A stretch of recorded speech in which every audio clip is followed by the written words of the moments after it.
Modiar. Mantan anggota HTI, dilarang ikut pilkada dan pilpres. Bagaimana dengan FPI?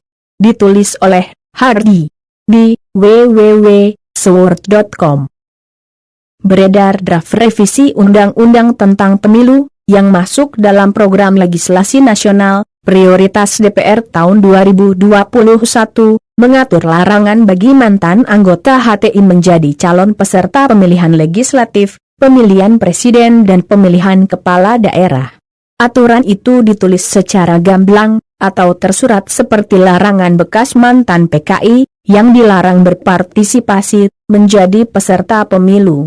Selama ini, larangan bagi mantan HTI tak pernah ditulis secara tersurat dalam Undang-Undang Pemilu, dan Undang-Undang Pilkada.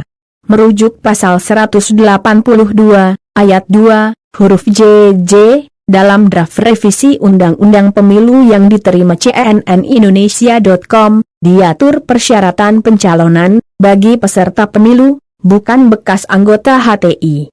Selain itu, pada pasal 311, pasal 349 dan pasal 357 draft revisi Undang-Undang Pemilu juga mewajibkan para calon presiden dan calon kepala daerah untuk melampirkan persyaratan administrasi, berupa surat keterangan dari pihak kepolisian, sebagai bukti tak terlibat organisasi HTI. Ini adalah sebuah kemajuan, karena HTI sendiri sudah menjadi ormas terlarang di Indonesia. Status itu sesuai dengan surat keputusan Menkumham. Pencabutan Badan Hukum HTI merupakan tindak lanjut dari penerbitan Perpu Nomor 2, Tahun 2017, tentang Ormas. Sebelumnya, dikabarkan kalau Pilkada DKI Jakarta tidak jadi digelar tahun 2022, melainkan digeser serentak ke tahun 2024.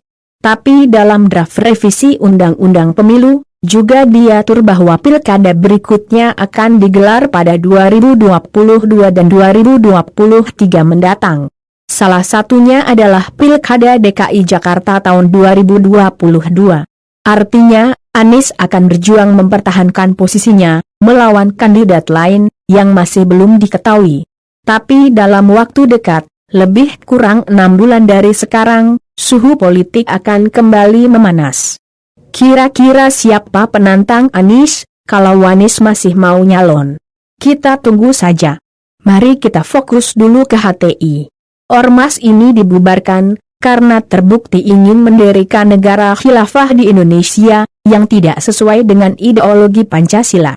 Meskipun masih pada membantah itu, rakyat sudah cerdas dengan akal licik, dan siasat busuk mereka, yang pelan-pelan ingin mengubah dasar negara ini. Semoga saja, undang-undang ini disahkan, sehingga bukan hanya kendaraannya saja yang dihentikan, tapi orang-orang di dalamnya juga dibuat tidak berkutik. Mereka tidak boleh masuk lagi ke dalam instansi pemerintah karena memang dari sanalah mereka mulai menguasai sebuah negara. Pelan-pelan menyusup ke semua instansi, lalu berkuasa, lalu tujuan mereka akan tercapai, khilafah. Selamat tinggal Indonesia, kalau sampai itu terjadi. Budaya asli Nusantara yang beragam dan kaya, akan hilang diganti budaya gurun yang seragam. Gak asik dong, kalau tidak bisa melihat wanita cantik dan seksi lagi. Makanya, mereka harus dibuat terjepit. Tak boleh bergerak masuk ke pemerintahan. Ormas dilarang, orang-orangnya juga dilarang. Contohnya wakil dekan yang baru dilantik tapi dicopot tidak lama kemudian, karena latar belakang yang terafiliasi dengan HTI. Apakah ini diskriminasi?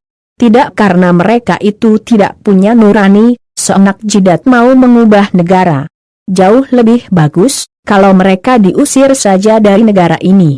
Kalau pemerintah negara lain, mereka sudah dari dulu diberangus jadi abu, tanpa jejak, tanpa sisa. Di sini saja, pemerintahnya agak telat bereaksi. Mungkin pembaca berpikir, bagaimana dengan FPI? Bukankah mereka juga sudah dilarang di Indonesia? Pasti sebagian besar rakyat Indonesia juga berharap pemerintah lebih tegas lagi soal ini. Jangan biarkan mereka juga ikut menyusup. sekalian dengan organisasi radikal lainnya di negara ini. Kuncinya adalah, mereka ingin berkuasa. Dengan begitu, tujuan mereka baru bisa tercapai. Artinya mereka harus menyusup. Jangan sampai terjadi. Dan satu lagi, pemerintah harus segera beres-beres masal PNS atau ASN yang terindikasi radikal atau intoleran. Mereka juga ibarat sampah yang harus dibuang sejauh mungkin. Otak mereka bukan lagi melayani publik, tapi bagaimana bermimpi hidup di negara berhaluan khilafah. Pecat dan rumahkan saja biar mereka bisa bermimpi sepanjang hari di rumah. Atau fasilitasi mereka dengan pindah atau minggat ke negara yang sesuai dengan mimpi mereka. Silakan pergi dan tak usah kembali lagi. Mereka tak dirindukan, cenderung bikin repot dan bikin semak. Bagaimana menurut Anda?